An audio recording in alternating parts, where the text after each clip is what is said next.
오늘 장의 중심이 될 이슈앤 전략으로 정리해보겠습니다. 세 분과 함께할게요. LNS홀딩스 김선영 대표, 글로원 파트너스 이성홍 이사와 헤르메스 스탁 하창원 본부장과 함께합니다. 세 분 어서 오세요. 자, 주말 사이 이란이 이스라엘의 보복 공습을 감행하며 중동 지역 위기가 고조되고 있습니다. 사실 이런 팩트를 받아들이고 전달해드리는 언론의 최전선에 서 있는 한국경제TV는 너무 호들갑을 떨어서도 또 그렇다고 긴장의 끈을 놓아서도 안 된다는 취지로 전반적인 속보와 뉴스들 좀 발빠르고 정확하게 전달해드리도록 하겠습니다. 자, 이렇게 대외적 요소들이 변동성을 확대할 때 시장에 관심이 쏠리는 곳이 또 해지 투자 아니겠습니까? 자, 김선영 대표님, 해지 차원에서 현 시점 좀 어떤 업종에 관심을 가져보면 좋을까요? 일단 이 이슈가 좀 크게 부각이 된 이유는 유가 때문인 것 같습니다. 근데 앵커님 앞에서 말씀하신 대로 저희는 중심 잡고 말씀을 드려야 되잖아요. 이 이슈는 사실 작년 10월 달부터 전쟁을 계속 해왔던 이슈고요. 그리고 서로 공격을 하면서 미국이 계속 막고 있는 입장은 그대로 유지가 됐고, 제가 봤을 때는 별로 달라질 게 전혀 없다는 말씀을 일단 먼저 드리고 시작을 하겠습니다. 일단 시간이 없어가지고 바로 그냥 종목으로 들어가 보죠.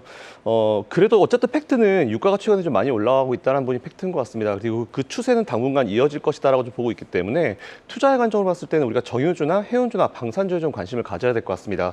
올해 들어 SOL이 12.93% 정도 올랐고요. 그리고 이제 GS가 6.8% 올랐는데, 같은 기간 코스피가 1% 오른 거에 비하면 이 종목들이 훨씬 더 많이 올랐기 때문에 메리트가 좀 있는 것 같습니다. 잘 아시는 대로 이제 정유주 강세는 국제유가와 맞물려 있습니다. 산유국에서 이제 원유를 사들여가지고 국내로 오는데 이제 수개월이 걸리기 때문에 그 제품 가격이 올라서 마진이 커지는 레깅 효과를 한번 기대해 볼 수 있다는 말씀을 제가 계속 드려왔었는데요. 그거 딱 그대로 적용시키면 될 것 같습니다. 어쨌든 이 상황을 해지하기 위해서 유가가 상승하면서 이제 정제 마진이 좀 개선되는 정유주나 석유주 관심 한번 가져보시면 좋을 것 같고요. 그리고 지정학적 리스크 고조에 따른 방산주인데 그들은 계속 치고받고 싸울 거기 때문에 우리나라 방산 기업들이 사실은 이제 가성비가 좋은 제품을 많이 어필하고 있고, 중동 지역을 지금 어떤 새로운 타겟으로 삼고 있기 때문에 방산주는 계속 관심을 가져야 될 것 같고요. 그리고 해운운임 상승의 수혜를 받을 수 있는 해운 업종 같은 경우도 관심을 좀 가져볼 필요가 있을 것 같습니다.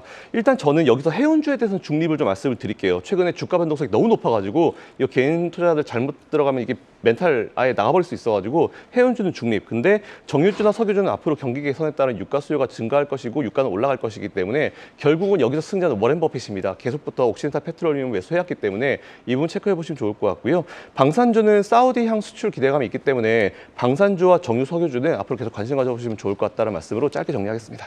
네, 해운주에 대해서는 중립 의견, 정유주와 방산주에 대해서는 현 시점에서 상승 여력이 있다, 이런 의견을 전해주셨습니다. 이어서 변동성 장세 속에서 주목해야 될 종목 선별해 보도록 하겠습니다. 지정학적 리스크와 더불어서 인플레이션 우려가 커지면서 증시 변동성이 확대되고 있습니다. 이럴 때 믿을 것은 실적일 텐데요. 주목해 볼 만한 실적 개선주에는 어떤 종목이 있는지 하창원 본부장이 설명해 주시죠. 네, 맞습니다. 지금 이제 인플레이션이라든지 지정학적 리스크 같은 이벤트들이 많이 터져 나오면서 증시에 대한 불안감들이 확대가 되고 있습니다. 사실 이런 경우에서는 좀 믿고 투자할 만한 뭔가 명확한 모멘텀이 필요한데요. 그중에서도 가장 중요한 게 결국엔 실적이 될 것 같습니다. 또 실적 시즌에 돌입을 하고 있는 상황이기 때문에 해당 부분에서의 변동성 굉장히 좀 크게 나타날 것으로 보여지고 있고요. 특히나 올해 1월부터 4월까지의 산업군들을 한번 잘 살펴보시면 수출 데이터가 굉장히 긍정적으로 나왔었던, 그리고 거기에 따라서 실적이 굉장히 개선되었던 산업군들이 증시에서 주도를 하고 있는 상황입니다. 대표적으로 반도체도 거기에 영향을 좀 받았다라고 볼 수 있겠죠. 그래서 하나증권과 유안타증권이 실적주에 대한 좀 전망에서 좀 관심을 해볼 만한 이제 종목 3개씩을 좀 꼽았는데요. 하나증권에서는 삼성전자, 현대, 로템, S-오일이 들어가 있고요. 유안타증권에서는 TNL, 그린플러스, 글로벌 텍스프리라는 종목이 좀 들어있는 상황입니다. 저는 개인적으로 조금 작은 종목군들보다는 그래도 대형주 위주에서 좀 살펴보시면 좋을 것 같고, 특히나 산업적인 이런 흐름들과 또 관심이 많이 집중되는 쪽에서 보시면 좋을 것 같거든요. 그래서 6가지 종목 중에서 4가지는 좀 보셔도 괜찮다라고 보고 있는데요. 삼성전자와 현대, 로템, S-오일, 글로벌 텍스프리 정도는 충분히 관심 있게 보시면 좋을 것 같습니다. 해당 종목군들의 산업들을 잘 살펴보시면 계속적으로 수출 지역이 다변화가 된다거나 아니면 수출 데이터가 굉장히 좋은 상황이고요. 거기다 수주 잔고가 늘어나면서 실적에 대한 턴어라운드가 굉장히 강하게, 또 중기적인 관점으로도 보더라도 충분히 실적에 대한 개선세가 이어질 수 있는 종목군들로 좀 편성이 되어 있거든요. 아무래도 소형주보다는 좀 대형주 위주의 좀 묵직한 흐름들이 나타날 가능성이 크기 때문에 해당 부분에서의 좀 관심을 가져보시면 좋을 것 같고, 특히나 이제 4월 말로 넘어가면 넘어갈수록 반도체 대형주들의 실적 발표에 따른 또 실적의 변동성들 부분도 굉장히 커질 수가 있거든요. 특히나 최근에 단기적으로 들어온 외국인과 기관의 수급 자체가 해당 산업군들에 좀 쏠려 있고 나머지 기타 부분에서 좀 수출 데이터나 실적 데이터가 좋은 쪽으로 많이 분포가 되어 있기 때문에 해당 종목군들을 좀 관심 있게 보시면 좋을 거고, 만약에 조금 뭐 강력한 변동성이 생겨서 눌린다라고 한다면 실적에 대한 베이스 자체가 꺾이지 않는다는 전제하에 충분히 눌림목 매수도 유효한 상황이다라고 정리를 좀 드려보겠습니다. 자, 이번 주 우리 증시 환율과 유가, 금리 등 변동성을 확대할 수 있는 요인이 좀 산적해 있는 가운데 실적 모멘텀이 살아있는 종목들 중심으로 대응 전략 가져가 보시면 좋겠습니다. 삼성전자, 현대로템, SOL 그리고 글로벌 텍스프리 한번 주목해보죠. 계속해서 다음 소식, 유통산업 이슈 짚어보겠습니다. 최근 중국계 이커머스가 주목받으며 글로벌 유통계가 전반적으로 새로운 국면에 접어든 모습인데요. 그 영향에 국내 주요 유통사들의 수익성 지표가 10년 전에 비해 악화된 것으로 확인이 됐습니다. 이상홍 이사님이 좀 자세한 내용 정리해 주시죠. 네, 우리가 유통업 같은 경우는 10년 전 비교를 했을 때 시장의 구조 같은 경우가 다변화가 나타났습니다. 이 부분은 경쟁 심화라는 단어로 말씀을 드릴 수 있겠고요. 오프라인 중심에서 온라인 중심으로 시장이 변화가 되었고, 여기 더해져서 경쟁 업체 같은 경우도 국내 외에도 글로벌 업체 같은 경우가 우리나라 시장 침투가 나타남을 말씀을 드립니다. 주요 온 오프라인 유통사 같은 경우는 10년간 영업이익률을 비교를 했을 때 2013년 대비해서 2023년에 영업이익률이 개선된 업체 같은 경우는 쿠팡과 GS 리테일에 불과했습니다. 쿠팡 같은 경우는 우리가 영업이익 적자를 놓고 계속 여기에 대해서 신선식품이라든지 기타 사업에 대한 비용 증대 같은 경우로 계속 추진을 했고요. 그렇다 보니까 매출 볼륨이 커지는 상황 안에서 이제는 마진 개선까지 함께 수반이 되고 있는 상황입니다. 그 구조 안에서 좀 영업이익과 관련된 부분이 부각이 되는 모습이었고요. GS 리테일 같은 경우는 타 편의점의 구조와는 달리 출점에 대한 부분의 효율성을 내세움에 따라서 마진이 개선되는 모습이 나타났습니다. 유통산업 같은 경우는 처음에 말씀드린 부분, 구조적 변화 같은 경우가 산업의 경쟁에 대한 격화가 나타났고요. 여기에 대해서 국내 정책 같은 경우도 이제 출점 같은 경우에 대한 제한, 그다음에 여기 더해져서 공휴일 같은 경우에 의무 휴업 같은 경우가 나타나면서 좀 부진한 영향이 나타났습니다. 그러면 현 상황 안에서 우리가 고려해야 될 점은 유통업 같은 경우에 매수는 시장 안에서 과점 형태가 나타나고 있기 때문에 지양을 해야 된다라는 점을 말씀을 드리고요. 다만 이 안에서 신사업에 진출하는 사업에 대한 다각화가 나타날 경우 그 기업 같은 경우는 매수가 가능함을 말씀을 드립니다. 네, 지지부진했던 중국 증시가 회복 국면에 접어들었다는 인식 그렇게 확산하고 있습니다. 중국 정부의 추가 부양책에 대한 기대도 커지고 있고 상하이 지수, 삼천선 위에서 꾸준히 유지를 해주고 있습니다. 우리는 뭐 중국 직접 투자나 펀드 외에도 국내 증시에서 수혜가 기대되는 업종 선별해 봐야 되겠죠. 어떤 업종을 주목해 보면 좋을지 하청원 본부장 어떻게 보고 있습니까? 네, 일단 저는 이제 중국 경기가 좀 활성화가 되면서 비철금속 쪽이랑 그다음에 이제 좀 화장품 쪽을 좀 관심 있게 보시면 좋을 것 같습니다. 일단 이렇게 말씀을 드린 이유가 앞에서 잘 소개를 해주신 것처럼 지금 정책에 대한 이런 드라이브를 계속적으로 좀 진행을 하고 있는 상황이고요. 뭐 지준율부터 유동성을 굉장히 좀 활발하게 만들어내는 작업들이 진행이 되고 있습니다. 아직까지는 증시에서의 좀 불안감들 그리고 좀 중국에 대한 비우호적인 시선들이 많이 있다 보니까 해당 부분들에서 조금 모멘텀이 잘 부각이 되고 있지 않은 상황이지만 최근에 이제 발표된 PMI 지수를 살펴보시면 경기 확장 국면으로 넘어가고 있고 앞으로의 경제 성장률도 7%대에 대한 전망도 나오고 있는 상황입니다. 그만큼 경기가 활성화가 되게 될 것이고요. 그렇게 됐을 땐 전반적으로 소비가 살아나는 흐름들이 나타날 텐데 수출 데이터를 좀 살펴보시면 이제 비철금속 쪽이나 뭐 화장품 쪽도 흐름들이 나쁘지가 않은 상황이거든요. 그래서 중국발 영향이 강하게 나올 수 있는 쪽에서의 이벤트를 좀 주목을 해보시면 좋을 것 같고 특히나 이제 슈퍼 엘니뇨 현상이 끝나면서 라니냐 효과로 좀 넘어가고 있는 상황이기 때문에 라니냐 쪽으로 넘어가게 되면 통상적으로 그 금속 쪽에 대한 생산량 문제가 발생이 되면서 원자재 쪽에 대한 가격 상승 흐름들이 굉장히 좀 긍정적으로 나타나고요. 특히나 경기 확장 국면에 반드시 활용되는 게 이제 유가나 뭐 구리 같은 이런 원자재거든요. 그러다 보니까 해당 관련 산업분들에 대한 좀 움직임도 굉장히 강해질 거고 중국의 수요가 자체가 높아지게 됐을 때 좀 이벤트가 좀 많이 좋아질 수 있습니다. 게다가 뭐 대표적인 화장품 대형주죠. LG 생활건강이나 아모레퍼시픽에서도 중국 지역에서의 이런 흑자 전환 기대감이 상당히 높아지고 있는 상황이기 때문에 관련된 이벤트들이 좀 부각이 된다라고 한다면 충분히 저점에서의 외국인 기관 순매수가 동반이 될 수 있고요. 일단 박스권 상당 라인까지는 빠르게 회복이 될 수 있기 때문에 해당 흐름들 좀 집중해서 체크를 해보시면 좋을 것 같습니다. 네, 또 1분기 중국의 GDP 발표가 이번 주 예정되어 있는 가운데 과연 중국 증시가 확실하게 회복되는 시그널이 포착이 되는지 여부 여러분 한번 주목해 보시면 좋겠습니다. 자, 이성웅 이사님은 중국 경기 회복과 관련해서 어떤 업종 좀 주목해 보고 선별해 보면 좋다고 생각하십니까? 우선 중국이 경기 부양이 단행이 가능해야 됩니다. 그런데 기존에 재정 지출을 늘려놓은 상황이다 보니까 단순하게 경기 부양에 대해서 대규모로 추진을 할 수는 없고요. 전제되어야 될 부분은 미중 갈등의 해소입니다. 그랬을 때 대규모의 경기 부양책 같은 경우도 가능하다라는 말씀을 드리고 현 상황 안에서 실적과 관련된 부분은 리오프닝 쪽이 가장 좋아지는 환경입니다. 그래서 종목으로는 글로벌 텍스프리 같은 경우를 말씀드릴 수 있겠고요. 화학 같은 경우는 수요 회복이 견인이 돼야 되는데 그런 현상은 나타나지 않고 있습니다. 그렇다 보니까 재고가 줄어들어 있는 스판덱스와 관련된 효성 TNC 정도로 제한적 접근을 말씀을 드립니다. 네, 알겠습니다. 글로벌 텍스프리는 오늘 반복해서 계속 나오고 있는 종목이네요. 글로벌 텍스프리와 효성 TNC 한번 주목해 보도록 하겠습니다. 이어서 가장 빠른 리포트와 공시도 확인해 보고 오시죠. 이혜은 캐스터가 준비하고 있습니다. 오늘 아침에 나온 리포트 정리해드리는 가장 빠른 리포트 앤 공시 시간입니다. 상향 리포트로는 셀트리온과 한미반도체 리포트가 발간됐고요. 세경 하이테크와 관련해서는 하나증권이 새로 커버리지를 개시했습니다. 자, 그럼 이 중 목표가가 상향 조정된 한미 반도체 리포트 자세히 만나보겠습니다.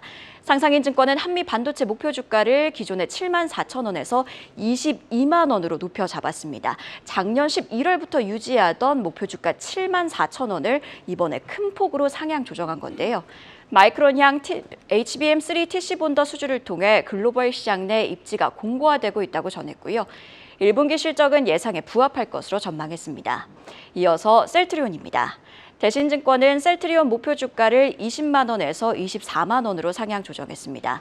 대신증권이 주요하게 본 건 셀트리온의 자가면역 질환 치료제, 즉 진펜트라입니다. 상반기 수익성이 합병에 따라 악화할 것으로 보이지만 2분기부터 진펜트라 매출이 확인이 될 것으로 전망했는데요. 미국 시장 점유율도 확대가 될 것이라고 덧붙였습니다. 자, 그럼 목표 주가가 유지된 리포트도 체크해 보시죠. 대신증권은 LG이노텍의 목표 주가를 기존의 31만 원으로 유지했습니다. 다시 관심을 가질 시기라고도 덧붙였는데요. 1분기 영업이익 추정치가 상향됐으며 실제로 예상을 상회할 것으로 전망했습니다. 이와 함께 6월 애플의 WWDC를 주목해 볼 필요가 있다고 전했고요. 애플의 온디바이스 AI 채택 가능성이 부각됐으며 이에 따라 교체 수요가 증가할 수도 있다고 진단했습니다. 마지막은 유한양행입니다. 대신증권은 유한양행 목표 주가를 12만 5천 원으로 유지했습니다. 비용 증가로 1분기 이익이 둔화할 것으로 보이나 하반기로 갈수록 호실적이 예상된다고 전했는데요. 8월 레이저 티닙 FDA 승인 및 미국 출시 가능성을 긍정적으로 봤고요. 기술 이전 모멘텀도 유효하다고 판단했습니다. 한편 이날 하나증권은 유한양행 목표가를 8만 원으로 유지했습니다. 지금까지 가장 리포트 앤 공시 이혜은이었습니다. 와, 상상인증권에서 한미반도체 목표가를 22만 원대로 올려잡았습니다. 종가가 금요일에 14만 5천 원이었거든요. 충분한 업사이드 여력을 진단한 만큼 오늘 주가 추이 한번 지켜보시면 좋겠습니다. 네, 그렇게 해야 되겠네요. 자, 중국 경기 낙관론에 따른 전통 화장품주 회복에 대해서 긍정적인 의견을 제시해 주셨습니다. 이어서 오늘의 마지막 소식 확인해 보도록 하겠습니다. 올해 IPO 최대어로 꼽히는 HD 현대마린 솔루션이 내일부터 수요 예측에 나섭니다. 그런데 공모가 산정 과정이 다소 부적합하다 이런 지적이 나오고 있죠. 고평가 논란이 일고 있는데요. 그럼에도 LG에너지솔루션 이후 최대어로 꼽히는 만큼 흥행 여부에 관심이 쏠리고 있습니다. 김선영 대표는 어떻게 보고 있습니까? 저는 IPO 최대어 이런 단어 나오면 불안하기 시작합니다. 왜냐하면 LG에너지솔루션이 처음 상장했을 때 1월 달에 우리나라의 모든 수급을 다 가져가면서 굉장히 시장이 좀 안 좋았었거든요. 그래서 일단 HD 현대마린솔루션이 상장은 합니다. IPO 하는데 내일부터 22일까지 일단 기관의 수요를 먼저 예측한다는 소식이 나왔는데 공모 주식수가 총 890만 주, 그리고 이제 신주와 구주 매출 절반씩 하면서 구주 매출이 2대 주제인 그 PF죠. KKR의 엑시트 물량이 이게 점이 조금 애매한 부분인 것 같고요. 이 엑시트 물량이라는 건 언제 언제든지 나갈 수 있는 물량이죠. 일단 희망 공모가액 범위를 보니까 73,300원부터 83,400원 수준이고 공모 규모가 6,524억부터 7,423억 수준입니다. 그래서 상장 후의 시총이 2조부터 한 3조 초반대까지 될 수 있을 거라는 얘기가 나오고 있는데 뭐 잘 아신 대로 이제 앞에서 제가 말씀드린 대로 LG에너지솔루션 이후엔 최대 규모가 맞습니다. 예전부터 좀 말씀드렸었지만 이런 큰 기업이 보통 IPO를 하게 되고 그 기업의 IPO가 흥행을 해버리게 되면은 일시적으로 시장의 수급을 다 빨아들여가지고 이제 수급의 불균형으로 한동안 증시가 고생한다라는 게 있는데 이건 뭐 어쨌든 팩트고요. 하지만 일단 이번에 HD 현대마린솔루션의 공모가 산출 시 앵커님 말씀하신 대로 퍼가 31.5배가 나왔습니다. 근데 이게 사실 이게 부담이 될 수 있다라는 얘기를 했는데 저는 이 부담이 상당히 부담이 될 거다라는 그런 생각을 좀 가지고 있습니다. 일단 이게 문제가 뭐냐면은 보통 이제 이런 기업들 펄을 산출할 때 비슷한 기업들 이제 뽑아가지고 이제 보통 산출하거든요. 그래서 어떤 기업을 고려했나 봤더니 HD 현대조선해양 뭐 여기까지는 오케이. 하지만 알파라발이나 콩스버그나 바르질라 이 기업은 사실 완전 다른 기업인데 이런 기업을 베이스로 펄을 잡았다는 게 좀 이해가 사실 안 됐어요. 왜냐하면은 이 네 개 기업이 HD 현대조선해양 같은 경우는 조선 그리고 그 다음은 에너지 식품 그리고 이제 국방이나 항공 이게 주력인데 이런 기업들을 위주로 펄을 잡았다는 것 자체가 일단 좀 이해가 안 되고 HD 현대마린 솔루션 같은 경우는 주요 산업이 선박의 통합 유지 보수부터 이제 하고 있는 선박 유지 보수 기업 AM 전문 기업이라 보시면 될 것 같습니다. 사실 이 부분이 좀 애매한 것 같고요. 그래서 일단 퍼산 출시에 좀 애매했기 때문에 고평가 논란이 나올 수밖에 없을 것 같고요. 그렇다 하더라도 상장되고 나면 또 흥행의 여부에 대해서는 또 다른 이슈가 될 수 있기 때문에 이 부분 체크하셔가지고 관심 있으신 분들은 투자해 보시면 좋을 것 같습니다. 자, 마지막으로 오늘 개장 전 체크해야 할 포인트 쫙 한번 정리해 보도록 하겠습니다. 일단 대외적인 불안한 요소들을 안고 출발하는 국내 증시입니다. 어디에다 포인트를 둬야 될까요, 이성훈 기자님? 아무래도 확전에 대한 부분의 가능성이 존재를 합니다. 그렇다 보니까 우리가 이 부분을 무조건 단정하고 보기보다는 미국의 10년물 국채 같은 경우가 4.5% 이상으로 안착하는지 그다음에 우리나라 원달러 환율 같은 경우가 1,400원대 같은 경우를 돌파하는지 여부를 체크를 해보시면 되겠습니다. 관련해서는 뭐 흥구석이, SOL 이런 종목들이 있는데 유가에 100불 안착이 나타난다면 그 구간부터는 유가도 좀 하방 경직성이 나올 수 있기에 이 부분을 주목할 필요가 있겠고요. 두 번째로는 총선 당선과 관련된 이 24명 같은 경우가 코인을 보유하고 있는 상황입니다. 그렇다 보니까 현물 ETF와 관련된 입법 논의의 가능성이 존재를 합니다. 그래서 당장은 아니지만 우리가 현물 ETF 같은 경우가 우리나라에도 적용된다라고 하면은 하나투자증권이라든지 우리기술투자 이런 종목이 부각이 될 수가 있겠습니다. 마지막으로는 국내 금리 인하 시기 또한 늦춰진다라는 점입니다. 그러면 시장 안에서 이와 뭐 금리 인하와 관련된 종목들 같은 경우는 좀 변동성이 커질 수 있어요. 다만 금리 인하의 단행시는 키움증권이라든지 제약바이오와 관련된 알테오젠 이런 종목들이 부각이 될 수 있겠습니다. 그래서 이러한 특성을 놓고 시장을 바라보시면 되겠습니다. 일단 그럼 오늘 개장하자마자 좀 변동성은 염두에 둬야 되겠네요. 네, 장중에 변동성은 있을 수 있는데 미국 선미로 우선 반등이 나오고 있기 때문에 장중에 뭐 확전세가 나타난다라고 하면은 그 부분은 미국 국채랑 환율을 보시면 되겠습니다. 네, 알겠습니다. 개장 전 꼭 확인해야 할 뉴스들 정리해보고 전략까지 세워봤습니다. 지금까지 LNS홀딩스 김선용 대표, 글로원 파트너스 이성웅 이사, 헤르메스 스탁 하창원 본부장이었습니다. 말씀 고맙습니다. 계속해서 다양한 경제 이슈를 알고 싶다면 구독과 좋아요, 알림 설정 부탁드립니다. AI 캐스터 권미정이었습니다.